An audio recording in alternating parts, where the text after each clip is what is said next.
Kathleen Kane, and you're watching Horses Bring Life. And we're talking with different people throughout who have rescued dogs and are animal lovers, rescue horses, all kinds of animals. And we're so excited. I'm so excited to be listening to Richie Q and all of his stories. He is just so awesome. Now, all the stories are from his two books, Brooklyn Street Fighter, Surviving the War Zones. He has book 1 and book 2. One is when he was younger, and then one was during the war. So we're actually still on the first book.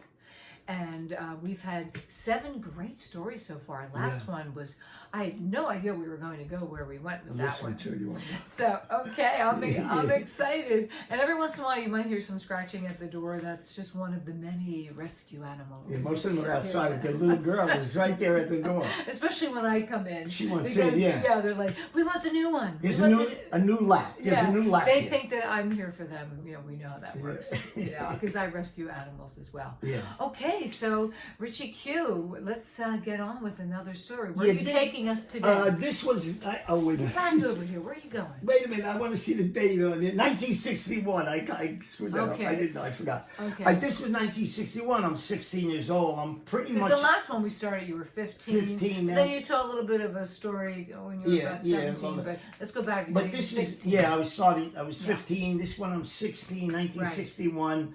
You know what's so neat, if I can just say real fast, is the way you tell the story. It's like we're right there. Yeah. You remember it. Everyone it's in your mind. Yeah. And if you read the book, it gives you more details of about course. Stuff. But what's neat is that you're telling us now from your recollection. Yeah, from my recollection right now. Right. Yeah, from my, Yeah. So 1961. 1961. I'm 16. I'm pretty established in my abilities because as a fighter. I've been working every day since I'm 12 years old. I work every day. I worked. I had quit school at 15. And I went to work in my uncle's butcher. Now I'm 16. I'm still working in the butcher. I'm between the butcher and carpet business now, which was my life work. So now, Little Lots Avenue was in East New York was really going into the abyss. I mean, really downhill. So this story is about I'm in the butcher shop. Now it was quiet. In my uncle's butcher shop. Had sawdust on the floor, a big picture window, one window on the side out the street, a big picture window with a curve on New Lots Avenue. Okay. So I'm looking out the window. I got my apron on. We're waiting for customers to come in. It's really cold and bitter. So my uncle says, "Man, ain't nobody gonna come. Who's gonna come out in this sweater?" And I remember thinking to myself a few times, it's just too cold to snow. It was just that cold. It was like go right through you, Right. So I'm looking out the window and I see these the nicer kids in the area, my age. They're in high school and they're running. Like 4 or 5 of them are running down the block. All of a sudden, I see like 6 Puerto Ricans, the bandanas, the whole 9 yards. These bad dudes, Right. So they're chasing them and they got antennas and they're whipping these kids on the back. Oh wow! So what I do is my uncle goes first thing he goes. Mind your business. I go, what? He knows you. I go, well, Frank, this is my business. But I know he's going to tell my mother later, but I don't care. I take my apron off and I go, now, I'm chasing 6 guys with antennas. I'm not a big dude, I'm like, I really didn't think this through. As I'm running, I'm like, this may not be a smart. No, I didn't think that. I didn't care. I'm like, I'm going after these guys. I catch the last guy. It's just you're very instinctive. Yeah, I catch the last. Yeah, very protective. Yeah, I catch the last guy on Elton and Essex Street. There was a barber shop on the corner, a shoemaker on that opposite corner, and right across the street was the convent of St. Gabriel's Church where the nuns stayed. So I catch the last guy, and I throw him up against the barbershop window. I'm like, bang, bang. One of them guys come running out to me and whipping me in the back. I turn around, I bang, bang, and I throw him down. The other two more guys come back. Out of the way. And they got these, and they're whipping me with these antennas, and they hurt. Believe me, you get hit with an antenna. They used to, years ago, they broke off car antennas before the springs, They broke them off, and you can make a zip gun out of it by cutting it down, put a block of wood, a 22 bullet, It's a long story, but you can make a zip gun. We don't want to teach anybody. You can make the zip gun out of the same car antenna. So, and all of a sudden, Ira Siegel is in the barbershop getting a haircut. He runs out to help me. Louis Basio and Tommy Picciano in a dump truck. They're coming down New Los Avenue. This happened a lot. You know, you're on New Los Avenue.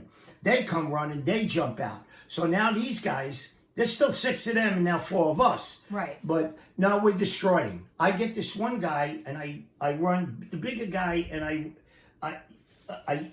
I'm chasing him across the street. You know, because he don't know how many guys I get, and I catch him on the rectory steps. Now, where are the good guys that they were chasing? They're just nice guys in the neighborhood. They just went running off They're somewhere. nice kids. They went to high school. They didn't belong to New Lots or gangs. But they left. Yeah, they're like my brother was. He didn't belong to gangs. They were gone. Yeah, they were gone. Okay, yeah. So I get this one Puerto Rican kid, and I'm like, bang, bang, bang. I got him down on these steps, you know, that are going up maybe 6 steps, then a platform, then the doors. Right. So I'm banging them like this. Now, Tommy and Louie, I guess their guys ran, all their guys in Ira.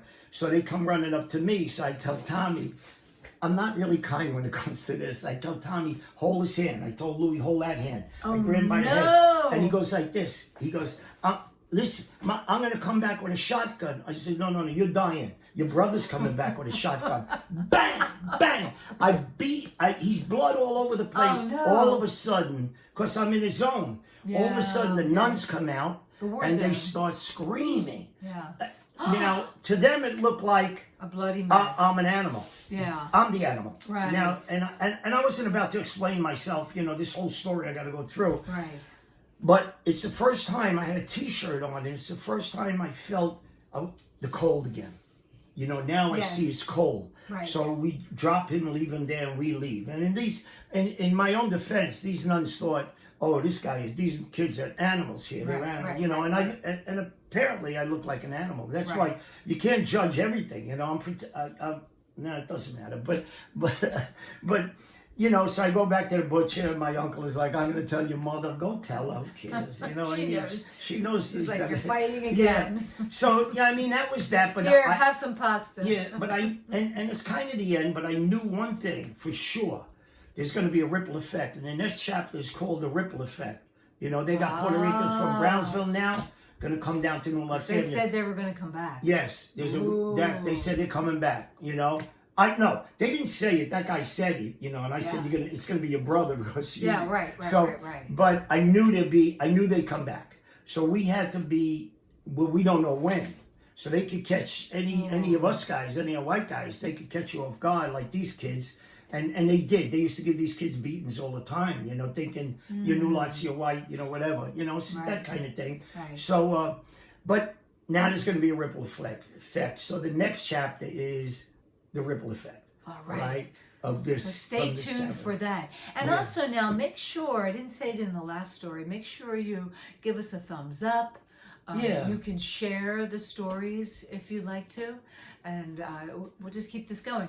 Great books. So we've got the Brooklyn Street Fighter, Surviving the War Zone, and Surviving the War Zones. But we're on the first book, telling the stories, and I can't wait to hear the next one. There's a lot of fight stories, but all these stories are true. Yes. Every story you're going to hear me talk to Catalina about is actually true. I love that we get the personal recollection by the author. So you can go to Amazon and you can go to Barnes & Noble to get the book. It's definitely a great read, but also tune in with us because then you get to hear it from the horse's mouth. Yeah, right, exactly.